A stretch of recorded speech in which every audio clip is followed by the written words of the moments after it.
بسم الله الرحمن الرحيم اللهم رب يسر ولا تعسر وتمم بالخير وبك نستعين يا فتاح سبحانك لا علم لنا إلا ما علمتنا إنك أنت العليم الحكيم اللهم رب اشرح لي صدري ويسر لي أمري واحلل عقدة من لساني يفقهوا قولي إن الله وملائكته يصلون على النبي يا أيها الذين آمنوا صلوا عليه وسلموا تسليما اللهم صل وسلم على سيدنا محمد وعلى آل سيدنا محمد وبارك وسلم. Honorable, respected ulama kiram, hufaz kiram, brothers, elders, mothers and sisters, assalamu alaikum wa rahmatullahi ta'ala wa barakatuh. Okay, so we continue with Surah Yusuf, and we hope that Allah Ta'ala makes it easy for all those that are going through mental health, depression, and every other difficulty related to the mind, body and the soul. Ameen ya Rabbal Alameen. So, yesterday we had mentioned that Nabi Yusuf alayhi salatu wasalam tells his father, "Oh my dear father, oh my beloved father," teaches us to address our fathers with respect. That, oh my beloved father, I have seen a dream. In that dream I have seen 11 stars, the sun and the moon, making sajda to me. The sun, the 11 was representing his brothers. It is mentioned that Yaqub alayhi salatu wasalam, he had married his first wife, her name was Layya. And from there he had 10 sons. Yeah, I'm not saying anything. Yesterday someone thought I'm crazy wanting to get married. Don't say it. Huh? Don't say. Keep saying it. Huh? Keep saying it, encouraging. भाई सुन्नत के ऊपर तरगीब करनी चाहिए भाई. But we leave it there. So his first wife, her name was Layya. They had 10 sons. Layya passed away. Now this is all according to historic narrations. We can't take this as Maulana Lockhart said that, so it's the truth. No, it's not necessarily the case. His second wife was his first wife's sister. So now you're not allowed to have 2 wives in one nikah. You got married to one, then after that you saw the other one is more beautiful, too late by. You chose tough. This one cooks better maybe. Allahu Alam. So khair. So he married Rahil. Her name was Rahil, and he had 2 sons from her. So same father, different mothers, one side 10 sons, one side 2 sons. Alright? Only sons. So those of you who have only daughters or only sons, this was a Nabi of Allah. He's got 12 children. Have you got to 12 yet? No. Then keep on trying. Or how? Lekin child benefit kam ho gaya aap. I think you only get for the first 2 children. I see the Asian population dropping. Jay? For the working class, I don't know. Then they'll stop working. Sab sooth ban jayenge. Yeah. No, work hard. There's barakah in working hard, in your own effort. Even if it means you're scrubbing floors, you're cleaning floors or walls or toilets or whatever it is, by effort of your hands, there is more barakah than you sitting on the dole, and relying on the government to give you a handout when you are capable to work. Yeah. And then in the month of Ramadhaan, you have to go there and lie and say, "Oh, I can't find job. I looked for jobs like this, that and the other," whether it's Ramadan or not Ramadan. Muslim is not a liar. La'natullahi ala al-kadhibeen. Allah Ta'ala says Allah's curse is upon those who speak lies. So khair, those were the sons. So now his 11 brothers are there, because he's the 12th brother. He says the sun, that is the mother. And when you see the moon, does it have its own lights on it? Where does the moon get the light from? From the sun. So the wives, I hope you're listening today, because yesterday they were laughing. I hope they're listening. The woman of the house, she is the one that generally creates the environment. She will either bring positivity or negativity. You find that the father comes home grumpy from work. He doesn't have as much negative impact as the mother, and she having to behave in the same way. She's got a stronger connection. So she has been given that position of the sun, and the moon given to the father. Yeah? The sun is the mother, the moon is the father. Keep your wives happy. But the wives also got to learn, it's a 2-way street. It takes 2 hands to clap. The wife can't keep on saying that the husband never makes me happy. Why? What does it make you? Oh, that 500-pound handbag I've been asking him for. He doesn't want to buy it. But you got already 200 handbags. How many more you want? Yeah, and at the same time, the husband has to also make sure he fulfills. You can't say, oh, when I come home from work, then I've got to have this, and this needs to be done for me, and that needs to be done for me, and I will be the king of the palace. But you have to take some responsibility also. Yeah, treat your wife like a queen if you are going to be the king. You can't treat her like a slave. Yeah, अगर बांधी चाहिए तो बस दूसरी बात है, मिल सकती है कई जगह पे. So khair, thereafter, you see, Nabi Yaqub alayhi salam, he is a messenger of Allah. Now we look at some Mauli Sahib, you look at a Maulana, right? When you look at him and you see his family member doing something wrong, what goes through your head? Let's say you saw my child walking into a casino. Inshallah, it never happens. Unless they need to go in there for something else but casino purposes. Let's say they urgently need, always use this example, they walk into a pub because they need to get water for someone that collapsed in the car next to them. Yeah? What do you think? Do you think, yeah, that Lockhart pumps his mouth a lot, he needs to come sort out. Here is another Nabi of Allah, and Allah Ta'ala showing us that families are one thing. Your children, how they are, how they behave, and deen is on another side. That's a separate thing. You can teach your children, and there is a possibility your children can go far from deen. But as long as you've made that effort, you've tried, you've done your best, and then after that they do wrong, they become adult, they become baligh, and they do wrong, that's their story. That's their jawabdari to Allah Ta'ala. As long as you have made effort. So he says, قَالَ يَا بُنَيَّ. How does he address his son? Yaqub alayhi salam. Hey Yusuf, come here. He says, قَالَ يَا بُنَيَّ. Oh my beloved son. See, when you want your children's attention, don't flash money and flash this and flash that in front of them. First, flash your love. This is what we fail to realize, that we give them everything but love.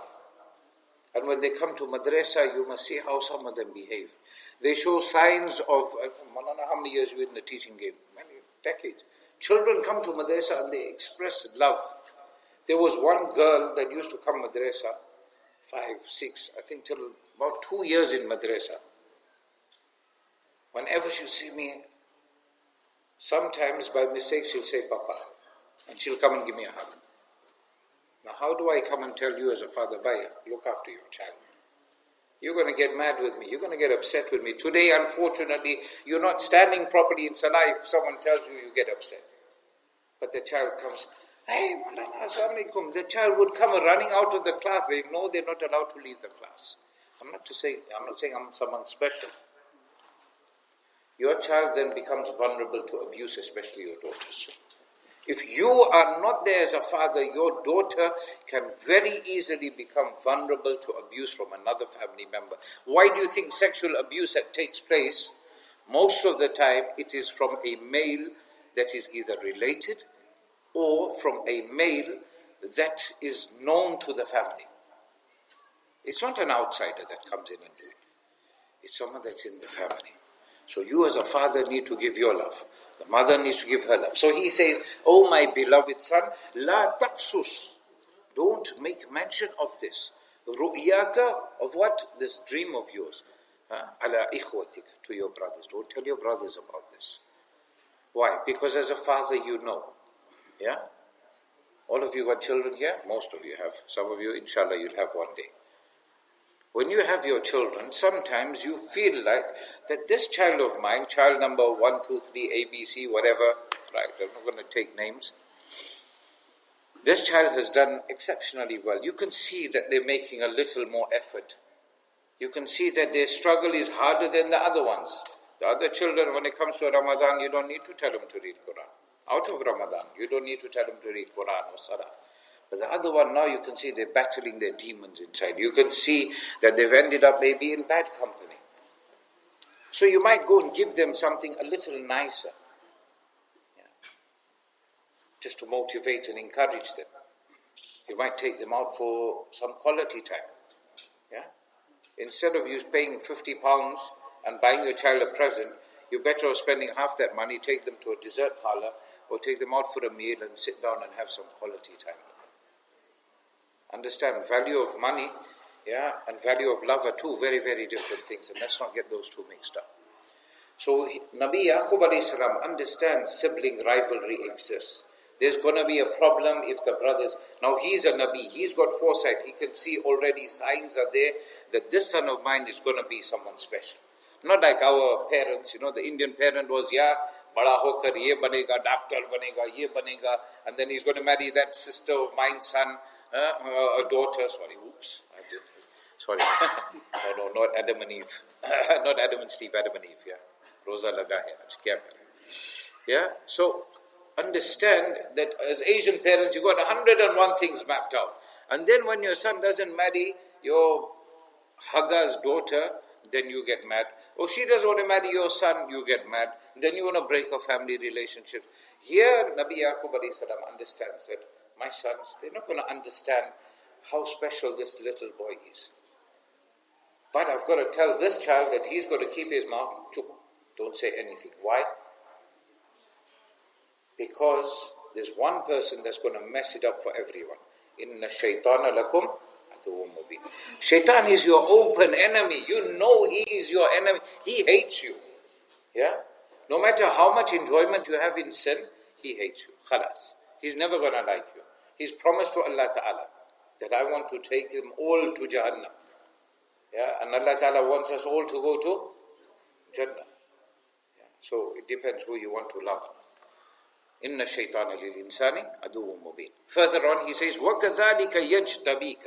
Now the father, so when you tell your child, for example, you say, Shaitan, don't do that again, whatever it is. You need to explain to them why.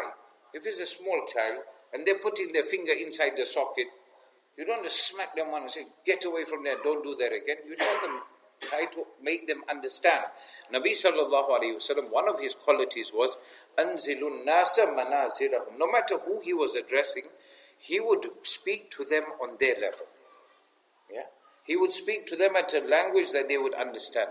Not speak high English and then expect your 5-year-old toddler to understand what you are babbling on about. Because they won't understand. Explain with love and muhabbat. Fear sometimes makes them want to do more. They want to try. Don't go near the fire. Let me see. Let me try a little bit more. Explain to them. You get burnt. This is what could happen. These are the consequences that could take place. So Nabi Yaqub alayhi salam has now told his son, listen, Shaitan doesn't like you. Besides, Shaitan doesn't like you. وَكَذَلِكَ يَجْتَبِيكَ رَبُّكَ. Allah Ta'ala has chosen you. Allah Ta'ala has specifically chosen you for something really, really special. And I need you not to share this information with anyone at the moment. The time will come where you will share it. But don't share it now. وَيُعَلِّمُكَ مِنْ تَعْوِيلِ الْأَحَادِيثِ. Allah Ta'ala is going to teach you ta'weel of ahadith. What is ta'weel of ahadith? This was before time of Nabi sallallahu alayhi wa sallam. So how were they doing ahadith? See, if you don't know the Quran, then you say, hey, how did Yusuf alayhi salam know hadith? See? It was interpretation of dreams. Ta'weel al-ahadith, interpretation of dreams. And according to other commentators of the noble Quran, they say that Nabi Yusuf alayhi salatu wasalam was not only given that, but he was given more than that. So his knowledge base was far greater than other people would get. وَيُتِمُّ نِعْمَتَهُ عَلَيْكَ. And this part applies to every single one of us. Allah Ta'ala has completed His favors upon you. If you are stuck looking at just the negativities in your life, let's change and let's try and look at all the positivities in our life. There are lots of positives in our life. There are negatives, no one is saying there aren't. But look at the positives that happen in your life. You know, one of the priests, Arab scholars, he made mention, for a person who says there is no God, there is no Allah. He says, when you see, for us it will be easier to understand this way. If you see dog poo outside, what does it mean? It means it's been a dog passed and it done its business and the owner was a lazy sod and couldn't be bothered to pick it up. Right? If you see You go to the beach